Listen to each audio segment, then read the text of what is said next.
ব্যস্ত হয়ে যায়। বিশেষ করে সফরের প্রথম নতুন জায়গায় গেছি তো, এখন দেখবো যে হারাম থেকে যাওয়ার সময় ওখানেও বিক্রি হয়, ওখানেও বিক্রি হয়, তা আমরা একটা কেনাকাটাতে ব্যস্ত হয়ে যাই। আমি আপনাকে বলি, কেনাকাটার প্রচুর সময় পাবেন, বরং প্রথমে যারা কিনে তারা ঠকে, বরং আস্তে ধীরে যারা কিনে তারাই জিতে। কেনাকাটার বহু সময় পাবেন।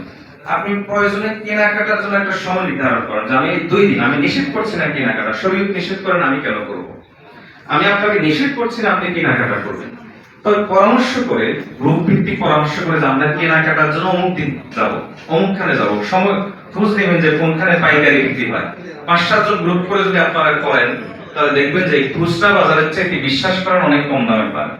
ওই যে আমি একটা দৃষ্টান্ত দিই, যে মহিলারা যে হেজাব গুলো পরে, ওই হেজাব গুলো এক সফরে, তখন এখন তার একটা দাম বেশি, তখন দেখেছি যে ছোটদের হেজাব গুলো ছিল 6 রিয়াল, আর বড়দের হেজাব গুলো ছিল 10 রিয়াল।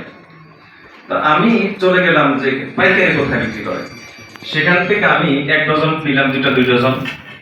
আমি ছোটদেরটা পেয়েছি মাত্র 3 রিয়ালে, অর্ধেক, আর বড়দেরটা পেয়েছি 6 রিয়ালে। তাহলে কোথায় 10 রিয়াল, কোথায় 6 রিয়াল, কোথায়? এজন্য এই ভুলগুলো করবেন না। কেনাকাটা যখন তখন কেনাকাটা না, কেনাকাটা করতে পারেন, অসুবিধা নেই। এটার জন্য নির্দিষ্ট সময় রাখেন, 1 দিন অথবা প্রয়োজন 2 দিনই রাখেন, কিন্তু 24 ঘন্টা মার্কেটে